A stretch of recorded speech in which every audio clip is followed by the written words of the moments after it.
जवानों को कि धारा के साथ बहना मत सीखो। धारा प्रवाह के साथ बहने वाले लोग डेड, मरे हुए हैं। इस धारा को चीर करके खड़े होना शुरू हो जाओ, बदल दो देश का माहौल, क्रांति कर दो देश के अंदर। तो इस तरह की बहुत सारी चीज़ें विवेकानंद जी ने सीखी अपने जीवन के अंदर। और एक परंपरा जो गुरु ने बनाई थी सन्यासियों की, वो भी सन्यासी बहुत सारे पैदा किए उन्होंने, वो भी कहानी सी है, कहानी का हमने क्या करना है। तो इन्होंने बहुत सारे सन्यासी पैदा किए, बेलूर मठ में से निकाले सन्यासी। लेकिन जिन सन्यासियों को निकाला उनको फिलॉसफी यही दी। सन्यासी तो बहुत निकाले उन्होंने, अब एक एक के नाम लें कोई फ़ायदा नहीं उसका। स्वामी अखंडानंद बहुत बड़े इनके साथी थे, मित्र भी थे, और उनको सन्यास दिलाया। स्वामी अखंडानंद ने देश का बहुत उद्धार किया। तो इन्होंने मंत्र यही दिए। पहला मंत्र कि दुनिया की सर्वश्रेष्ठ फिलॉसफी वेदांत है। दूसरा मंत्र जो बुद्धिज्म से लिया था, अपने मोक्ष के लिए कभी कोशिश मत करो, कोई साधना अपने मोक्ष के लिए क्या करो, सामूहिक मोक्ष। जब सबको दुख से छुटकारा मिल जाएगा उसके बाद ही। मैं प्रहलाद की कहानी उनको याद रही, और यही उन्होंने बुद्ध धर्म से जो सीखा था वो यही चीज़ सीखी थी कि मुझे नहीं, सबको। भगवान से भी प्रहलाद ने यही मांगा कि सारी मेरी प्रजा जो है इसको भी दुख और दरिद्र दूर कर दो तो मैं चला चलूँगा। उन्होंने कहा एक ही तरीका है इनका दुख दूर करने का, वही कि सभी स्वर्ग चले चलें वहाँ स्वर्ग। उन्होंने कहा हाँ फिर सबको ले चलोगे तो मैं चलूँगा, नहीं मैं नहीं जाता स्वर्ग में। अब प्रहलाद स्वर्ग में ठोकर मार रहे हैं, इसलिए उन्होंने कहा मुझे अगर यहाँ संसार का राजा बनाओगे तो मैं दुख दर्द की कोशिश करूँगा, और अगर स्वर्ग में ले जाओगे तो मैं क्या करूँगा इनके लिए। तो ये भी उन्होंने एक एक सन्यासी को यही उपदेश दिया, अपनी साधना के लिए, अपनी मोक्ष के लिए साधना मत करना।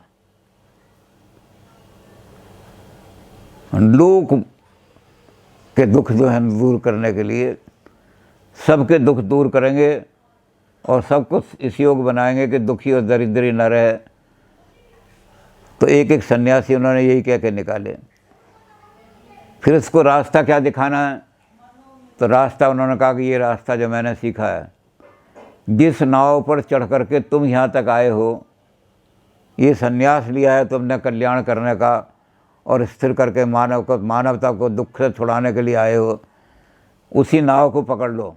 उन्होंने कहा वो नाव है वेदांत की नाव, वो नाव है इस मार्ग की नाव जिस मार्ग में चल करके बुद्ध ने कहा बोधिसत्व बनो, बुद्ध मत बनो। बुद्ध तो अंत में बनोगे जब सारा संसार दुखों से छूट जाएगा। तो बोधिसत्व हो कि मैं मोक्ष नहीं लूँगा, इसका पहले दुख दूर करो। इसका दुख दूर नहीं करोगे तो मैं अपने लिए नहीं कहूँगा आपसे कि मेरा दुख दूर करो, पहले इसका दुख दूर करो। तो हर एक सन्यासी को उन्होंने ये उपदेश दिया कि जाओ झुग्गियों में चले जाओ, झोंपड़ियों में चले जाओ, जहाँ लोग दुखी पड़े हैं उनके पास चले जाओ, जहाँ लोग प्रेम के लिए तरस रहे हैं उनको जा कर के प्रेम बांटो, उनकी आँखों के आंसू पहुँचो जा कर के। और तीसरा उपदेश क्या दिया, तीसरा उपदेश जा कर के लोगों को एक ही पाठ पढ़ाओ। क्या पाठ पढ़ाना है, समय की धारा के साथ अगर बहोगे तो तुम मृत्यु हो, मरे हुए हो।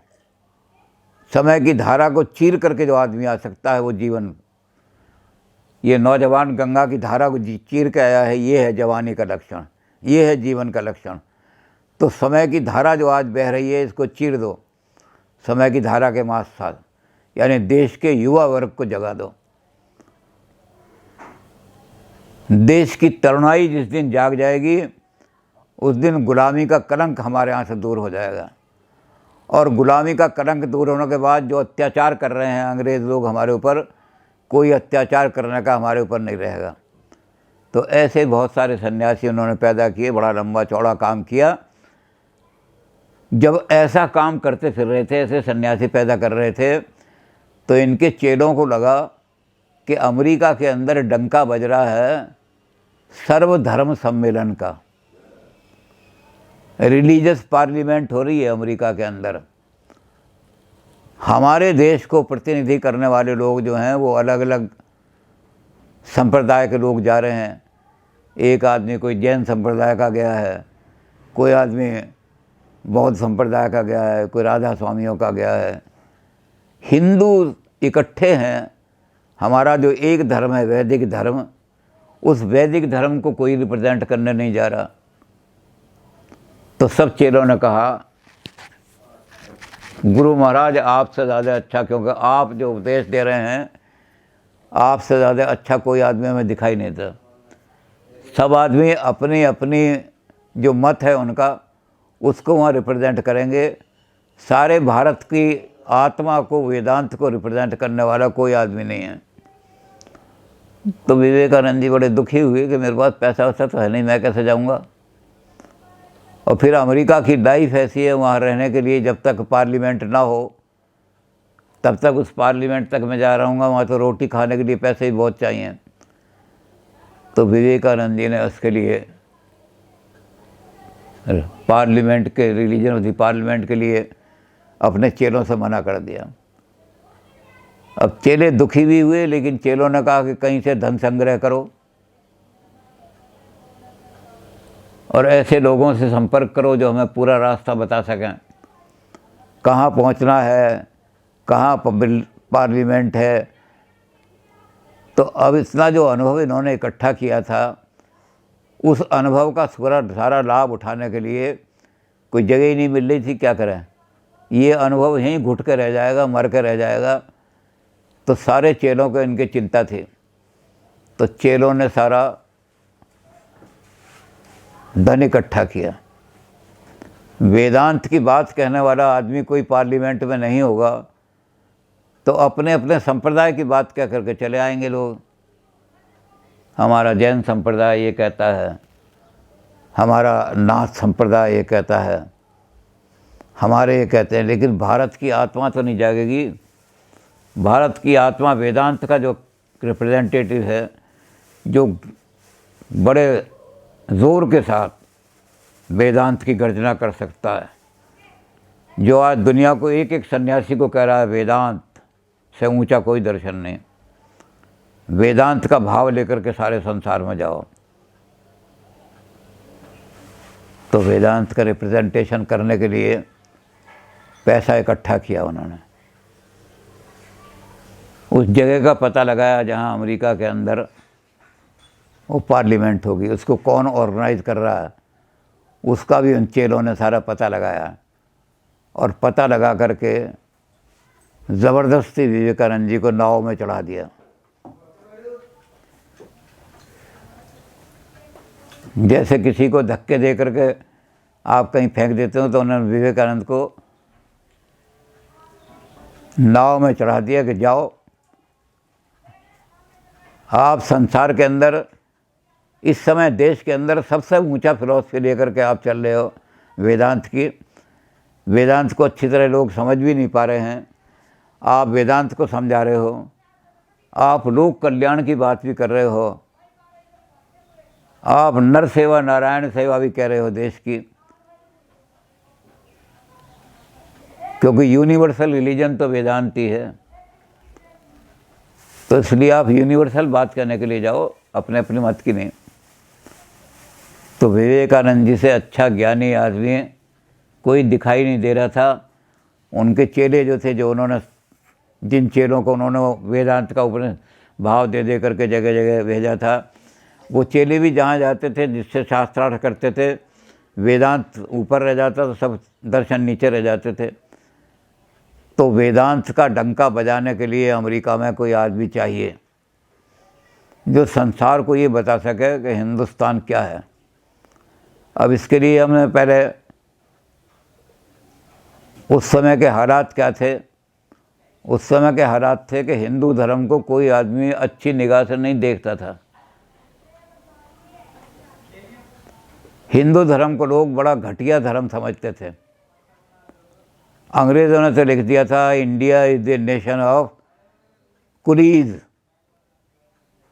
India is the nation of slaves.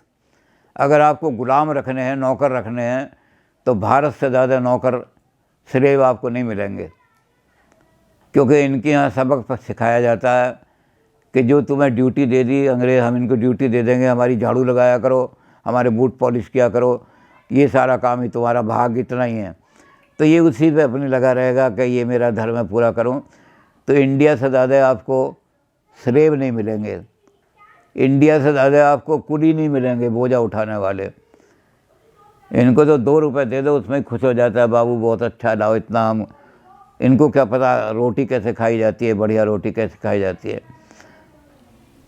और जैसा कि हम कल कह रहे थे कि अंग्रेज़ थिंकर्स ने इंडिया के बारे में क्या लिखा है, फ्रेज़र है, मैकेंजी है, एल्बर्ट स्विट्ज़र है, इन्होंने भारतीय संस्कृति की जो निंदा की है, उसमें हम कल यही बात कर रहे थे कि भारतीय संस्कृति में उन्होंने 2 बातें कही। Indian culture is the culture of animals.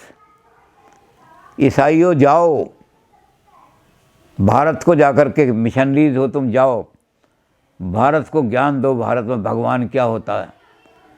क्योंकि ये भगवान को 2 एनिमल हैं, उन्हीं को भगवान मानते हैं, गाय को और बंदर को ये भगवान मानते हैं। तो जो एनिमल को भगवान मानता है उसकी वृत्ति भी एनिमल जैसी होगी। तो इनकी वृत्ति बड़ी गिरी हुई है, पशुओं जैसी, और कोई पाशविक कर्म करते हैं सारे। तो ऐसे ऐसे शब्द उन्होंने लिखे। इसने लिखा, मैकेंजी ने, स्विट्ज़र ने, एल्बर्ट स्विट्ज़र ने लिखा कि भारत वालों को नैतिकता का तो पता ही नहीं, मॉरलिटी क्या होती है। कहते मैंने भारत की जितनी किताबें पढ़ी हैं उसमें एक ही चीज़ देखी है, आप चोरी करो, डकैती करो, छल करो, कपट करो, लोगों को मारो, लूटो, कुछ करो, लेकिन एक काम करो, दी सेक्रेड ड्रॉप, उसको बचा कर रखो।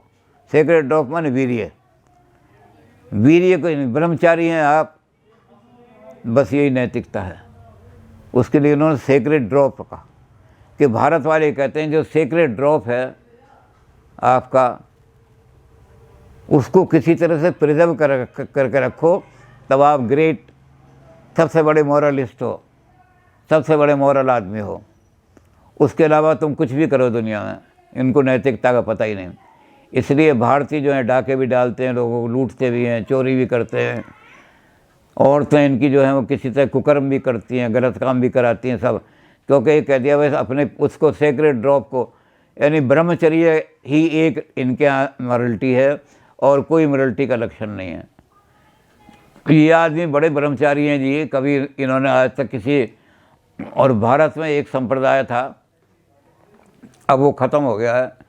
उस संप्रदाय में क्या था कि जब औरत आती थी सामने तो मुंह पे कपड़ा डाल लेते थे, औरत की तरफ देखने से भी ब्रह्मचर्य खंडन होता है। तो उन्होंने कहा कि ये तो आदमी ऐसे हैं कि बस एक ही मॉरलिटी जानते हैं, उसके बाद कोई मॉरलिटी इनके यहाँ, कोई मॉरल लॉ नहीं है इंडिया के अंदर। तो ऐसी ऐसी चीज़ें एल्बर्ट स्विट्ज़र ने लिख दी। और सोशल मॉरलिटी तो है ही नहीं इनके यहाँ, अपने व्यक्तिगत मोक्ष के लिए काम करते हैं, समाज की चिंता इनको नहीं है कभी भी। एक आदमी को मारो तो पड़ोसी दूसरा कभी दुखी नहीं होगा इनके यहाँ, क्योंकि तो कहते हैं कि दुख दुख समय करता, लाभा लाभ हो जया जय। कोई आदमी मर गया तब आप दुखी मत हो किसी आदमी। तो इस तरह की जो धारणाएं फैला रखी थी भारत के बारे में हैं, तो इसलिए भारतीयों का कोई प्रतिनिधि उन्होंने नहीं रखा था। संप्रदायों के प्रति तो गए थे, लेकिन हम इंडिया को रिप्रेजेंट करने आए हैं, हम भारत के समाज को, हम हिंदू समाज के प्रतिनिधि हैं, उसको वो अलाउ नहीं करते थे। तो चेलों ने कहा कि हिंदू समाज को, भारतीय समाज को, वेदांत समाज को, वैदिक संस्कृति को अगर कोई आदमी ठीक तरह दुनिया के सामने रख सकेगा, वैदिक रिलीजन को, और इसको जो सबसे बड़ा वेदांत दर्शन है, उपनिषद का दर्शन है, इसको अगर कोई दुनिया के सामने रख सकेगा तो विवेकानंद ही है। निर्भीक होकर के ये दुनिया के सामने रखेगा। तो चेलों ने ज़बरदस्ती गुरु को ये कह कर के बिठा दिया कि जितने लोग ऐसे भारत को आज निकृष्ट देश मान रहे हैं कि नीच लोगों का देश है, आपने वेदांत का डंका बजा करके उनको सबको शांत कर देना, उनका मुंह बंद कर देना। तो विवेकानंद जी शिकागो के लिए रवाना हो गए और इसके बाद शिकागो में जाके जब डंका बजाएंगे, कल डंका बजेगा। आज तो हमने बहुत संक्षिप्त में जो उनकी लंबी चौड़ी कहानी है जिसमें कई दिन लग जाते, उनको हमने बहुत शॉर्ट में आज, और किस कहाँ से उन्होंने बड़े बड़े मठों में गए, 10 साल घूमते रहे, वहाँ से उन्होंने क्या क्या सीखा, शिक्षा ली, बौद्धों से क्या शिक्षा ली, वेदांतियों से क्या शिक्षा ली, वो एक नौजवान था उससे क्या शिक्षा ली, अपने गुरु से उन्होंने जो शिक्षा ली, वो ईसाइयों की शिक्षा गुरु ने, ईसाई तो कहते थे गो एंड सर्व ह्यूमैनिटी, उन्होंने इससे छोटा करके कर दिया नर सेवा नारायण सेवा। तो इन सब चीज़ों को लेकर के गुरु विवेकानंद जी कई साल घूमे हैं, उनका सारा अनुभव बड़ा लंबा चौड़ा है। उन्होंने जहाँ दीक्षा देने की जगह बनाई थी, जहाँ सन्यासियों को दीक्षा दी थी, वहाँ इन्हीं चीज़ों का बड़ा प्रचार होता था, बहुत विस्तार से प्रचार होता था। तो उसको हमने चूँकि संक्षिप्त इसलिए कर दिया कि भारत के उद्धार और भारत का कल्याण और संसार को सीधा रास्ता दिखाने का काम शिकागो कॉन्फ्रेंस के बाद ही शुरू हुआ है। इसलिए असली हम विवेकानंद की फिलॉसफी को शिकागो से ही शुरू करेंगे। पीछे तो हमके जीवन का शॉर्ट वृत्त हमने आपके सामने रखा है। तो कल वहाँ शिकागो में चलेंगे और भारतीय संस्कृति का डंका वहाँ ऐसा बजेगा कि उस दिन के बाद भारत दुनिया के किसी भी आदमी की कलम में इतनी शक्ति नहीं उठी हुई जो भारत की संस्कृति के खिलाफ कुछ लिखते।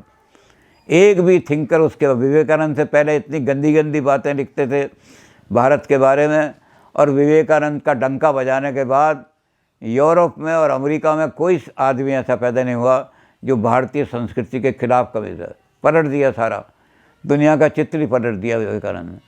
तो हम विवेकानंद का जो काम शुरू करेंगे वो वाशिंगटन, वहाँ से शिकागो के पार्लियामेंट ऑफ द रिलीजन से शुरू करेंगे। हमने शॉर्ट में उनके जीवन का थोड़ा सा चित्रण आज आपके सामने किया है। वो इसलिए कि कहाँ कहाँ से उनका पता लग जाएगा, कहाँ कहाँ से ये सारे दार्शनिक पक्षों का प्रभाव लेकर के गए थे, तो ये हमारे मन में बैठ जाए, फिर उसका डंका बजेगा सारा का सारा। तो इसलिए